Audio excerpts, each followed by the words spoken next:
We need to change the status quo. To do so, we must end vaccine apartheid. We need to ensure equitable access to health products. We need stronger commitments from healthy countries on technology transfer and on the removal of intellectual property barriers. If you see me in the streets, better holler at me. Seeking for a beat, throw them dollars at me. I don't like defeat, take that away from me. You tryna be like me, you couldn't handle my story. But we gon' let you know, we gon' let you know. We gon' let you know, we gon' let you know. The Assembly will hear an address by His Excellency Hage Geingob, President of the Republic of Namibia. I request protocol to escort His Excellency.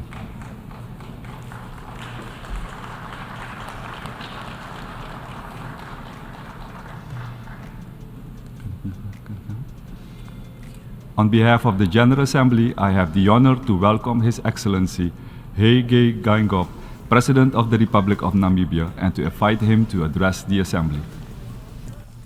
Your Excellency, Mr. Dennis Francis, President of the 78th session of the General Assembly, Your Excellencies, Head of State and Government, Your Excellency, the Deputy Secretary General of the United Nations, distinguished delegates, ladies and gentlemen, Namibia congratulates you on your brilliant election as President of the 78th session of the General Assembly. Allow me to use this opportunity to pledge to you the commitment of Namibia to support the priorities you have set out, namely peace, prosperity, progress, and sustainability. Namibia would like to thank your predecessor, His Excellency Chapa Korosi, for steering with diligence the work of the 77th session of General Assembly. Let me state that Namibia agrees with Secretary General Antonio Guterres, who a few months ago said, quote unquote, unless we act now, the 2030 agenda will become an epitaph for a world that might have been. Therefore, the theme of this session, quote, rebuilding trust and reigniting global solidarity, accelerating action on the 2030 agenda and its sustainable development goals towards peace, progress, and sustainability for all, is fitting. With the onset of COVID-19, the number of people living in extreme poverty rose for the first time in a generation. It demonstrates that the fact at midpoint to the global goals, we face the stark reality that we will miss our goals and targets. This 78th session serves as a clarion call to reset and to work in the true spirit of partnership for better results on the ground. Indeed, the world is in a state of flux and progress is uneven. Taking cognizance of the interconnectivity between all the goals and targets, we should accelerate investments in healthcare, renewable energy, education, clean water, and sanitation. The terrifying gap between wealthy and the marginalized is not just a moral concern, but also a threat to political stability and harmony. We are therefore duty-bound to create an environment where prosperity is shared and is inclusive. In our collective pursuit of the 2030 Agenda, Namibia looks forward with hope and optimism to the Summit of the Future next year as an opportunity to prioritize meaningful reforms that can reinvigorate the global goals to give impetus to the broader system-wide UN reform agenda. Namibia also welcomes UN 2.0 and a quantity of change, aiming to provide the United Nations family with the cutting-edge capabilities in data, digital innovation, and expertise in order to deliver better and effective member state support to accelerate development. Mr. President, the health of a nation is a bedrock for all developmental activities. This morning, the General Assembly will adopt a political declaration on pandemic prevention, preparedness, and response. Pandemics have long been formidable adversaries that disproportionately wreak havoc in the socio-economic fabric of developing countries. These crises go beyond their immediate health implications, unraveling years of development progress, straining healthcare systems, and exacerbating existing socio-economic disparities. We need to change the status quo. To do so, we must end vaccine apartheid. We need to ensure equitable access to health products. We need stronger commitments from healthy countries on technology transfer and on the removal of intellectual property barriers, and on investments in manufacturing to enable vaccine production in the global south. Mr. President, I always say that inclusivity spells harmony and exclusivity spells conflict. The continued advocacy for gender equality is a core in our collective journey towards a just and inclusive world. Therefore, advocating for gender equality is not only a matter of fairness, it is an essential step towards unlocking innovation, diversity, and social cohesion.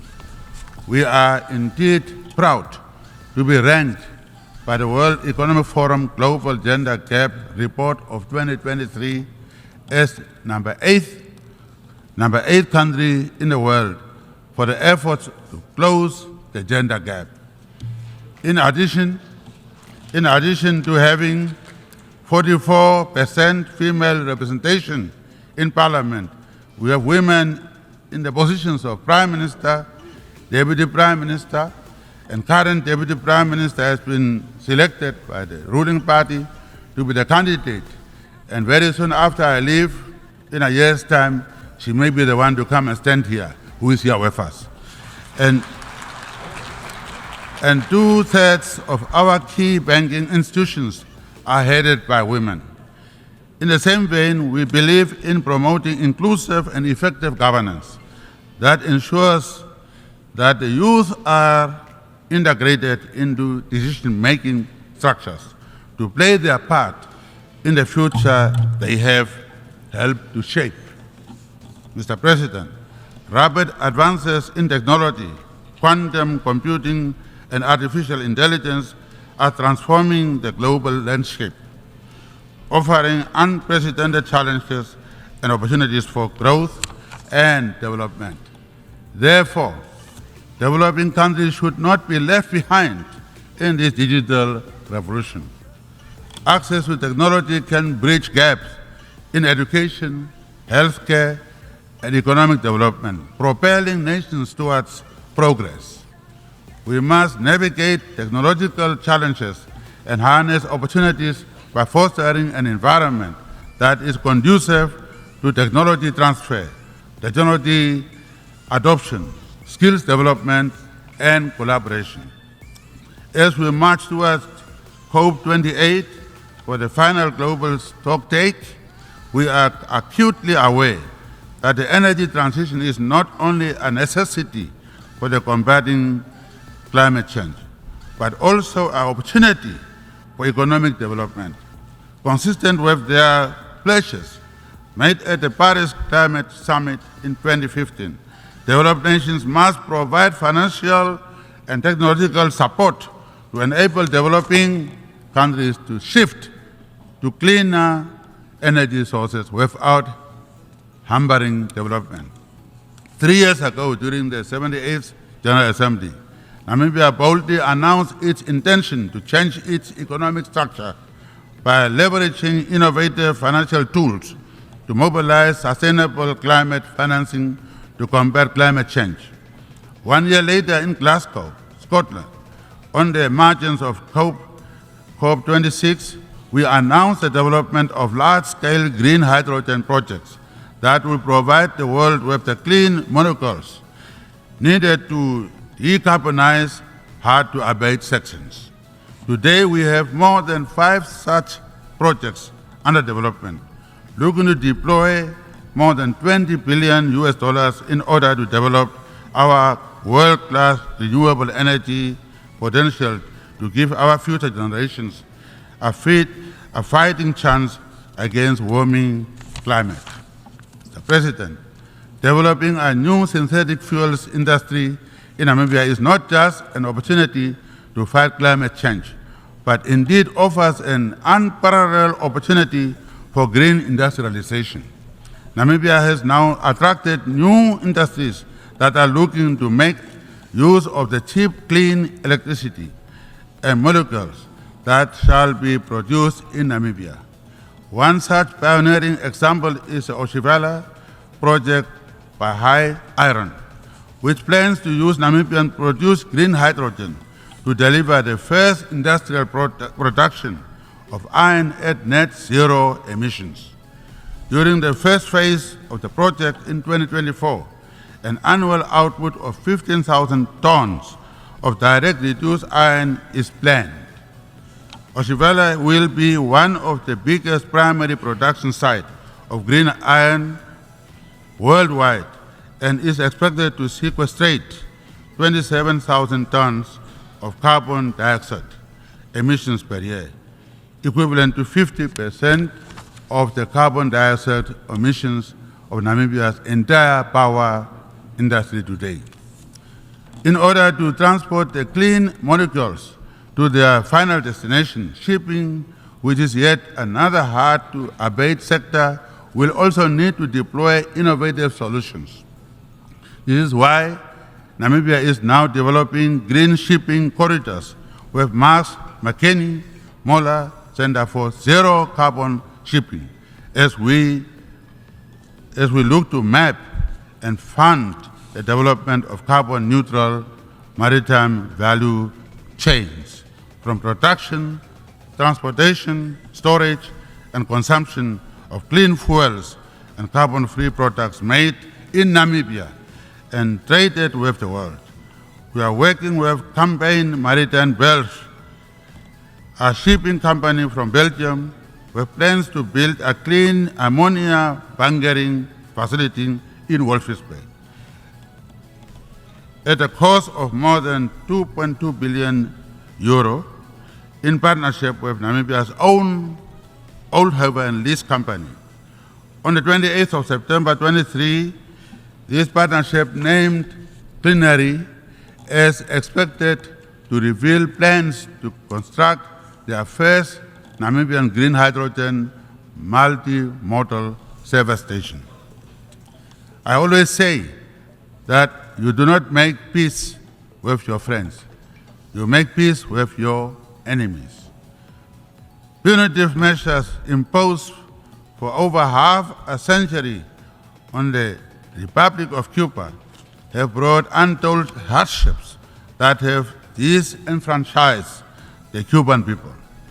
The embargo against the Cuban people remains unjust and must therefore be lifted. Namibia appeals to the United States of America to remove the Republic of Cuba from the list of state sponsors of terrorism, as there is no evidence to support such classification. Selective punitive measures against Zimbabwe and Venezuela must also be lifted, as these measures constitute the greatest obstacle to the implementation of 2030 Agenda for Sustainable Development. The United Nations Charter remains an important source of inspiration, reflecting the commonality, agreed upon values of diplomacy and peaceful coexistence. We regard the Charter enshrined rights to self-determination for all peoples as essential. This rings true for the people of Western Sahara. While our right to self-determination has been upheld, the people of Western Sahara continue to remain under occupation.